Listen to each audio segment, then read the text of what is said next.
What's going on, YouTube? Nick here from Square One Gaming. Here to bring you the news on my Day 3 coverage of E3. So let's get to it. First, I want to start off with the Wii U. I got to see the Wii U a couple of times at E3. I watched other people play it. I've played it. And I will say this, it is a lot better looking than the Wii for sure, just seeing as how they're finally upgrading to 1080p graphics. I think, they're slightly higher than, the current generation of consoles, that being the Xbox 360 and PlayStation 3. I mean, it's slightly better for now. That is, of course, until the next generation of consoles launch next year. But for now, I would say that it does stand a good chance of, selling pretty decently. I would say so long as they stay in the $300 to $350 price range, they could probably, compete and be pretty competitive in the market right now. But back to the news. I want to talk about the gameplay. First, starting off with the new Ninja Gaiden game, Ninja Gaiden 3. They're redoing it for the Wii U, and this time around, I would say that it is slightly better than the one for the Xbox and the PlayStation.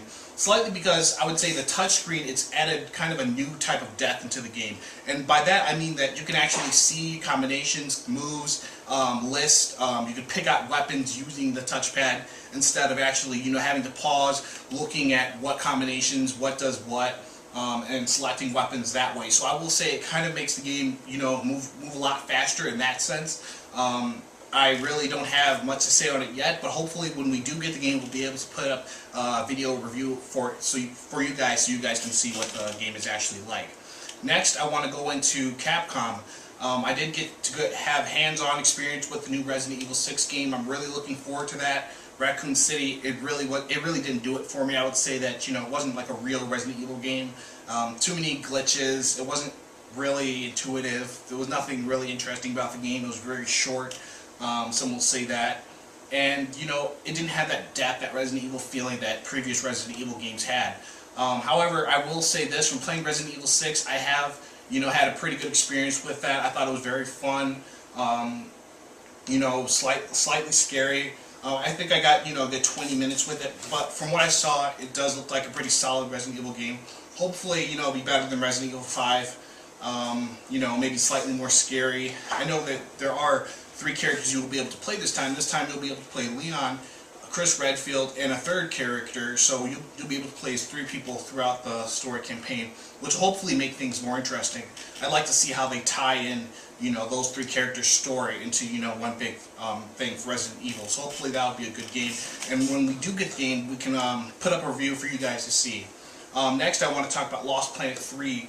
I know Lost Planet 2 got some pretty bad reviews, or some were pretty decent, I guess. But Lost Planet 3, it looked pretty solid. Of course, the mechs are back. You got, all kinds of your usual aliens. You're in the snow as always. It was pretty interesting. The demo I played was about, I would say, 30 minutes, but I got a pretty good feel for it. I will say that it does have some hiccups, some glitches that you need to be addressed, but it was a demo, so you have to take that into account as well. Hopefully it'll be ready by the time it launches. I've got to play a couple of bosses. The boss fights are very similar, so if you've ever played a Lost Planet game, it won't be anything new to you. So if you're into Lost Planet, I would say definitely check Lost Planet 3 out. Also, now I'm going into the Square Enix news. I got to play Hitman. Hitman was a pretty interesting game.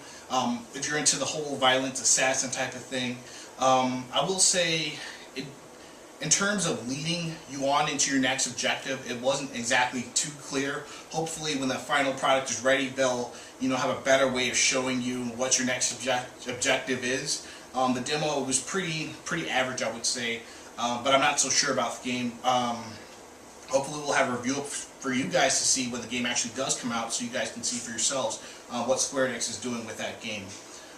In other news, I just want to go into, of course, everybody's really excited about the God of War Ascension for the PlayStation 3. And I got to play that, the online multiplayer. Of course, Sony's being pretty, uptight and, close with their story, so they didn't really give us any information on that. However, I will be able to say the multiplayer was a lot of fun. Basically, it was the classic battle between Spartans and Trojans, of course.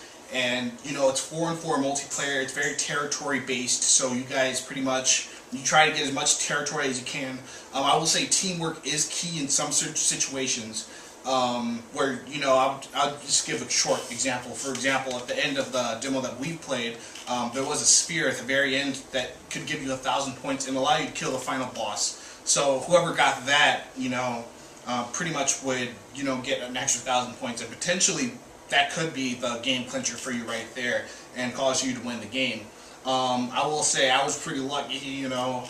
I won a couple of my games, so I won both times actually. There was only a 2-time trial for the demo. My team won twice.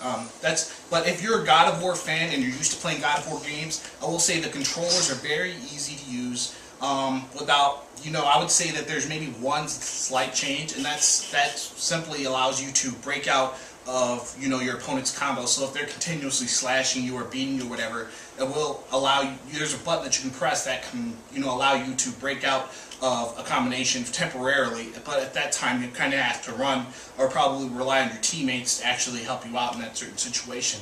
But if you are, you know, familiar with God of War, it's nothing new. It's pretty simple and straightforward. And you're probably, if you love God of War, you're probably going to have a lot of fun with that. Hopefully we'll get more on the story. We plan on doing an unboxing of that game. You know, get the Collector's Edition. I know that was recently announced that there would be a God of War Ascension Collection Edition. So I'm really looking forward to that and putting up a video of that when the game comes out next year.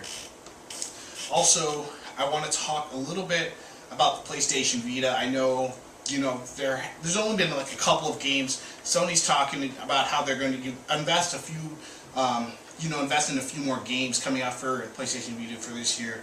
So I'm really looking forward to, you know, a new Call of Duty game. Unfortunately, they didn't have a demo of that at E3, but I have played a couple of demos on the PlayStation Vita at E3. So far, I would say, you know, it's doing pretty well in terms of what software they're coming out with, but what I'm really looking forward to, I would say, is, you know, maybe a new Killzone or a Resistance for the PlayStation Vita.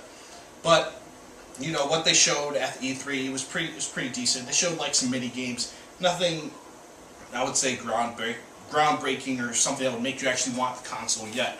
But I do plan on, you know, actually getting the system in the summer, and hopefully we'll do an unboxing video for you guys to look at the new PlayStation Vita and basically see like what it comes with and things like that. I'll probably get like, you know, a couple of games for you guys to see and probably do some reviews on that. Make sure to like and subscribe to the channel. We will be, you know, updating you guys with more news in the weeks soon to come. Also, we plan on doing quick giveaways. We might, you know, maybe give out, you know, a couple of T-shirts. So make sure you stay tuned into Square One Gaming. Make sure to like and subscribe, and I'm out.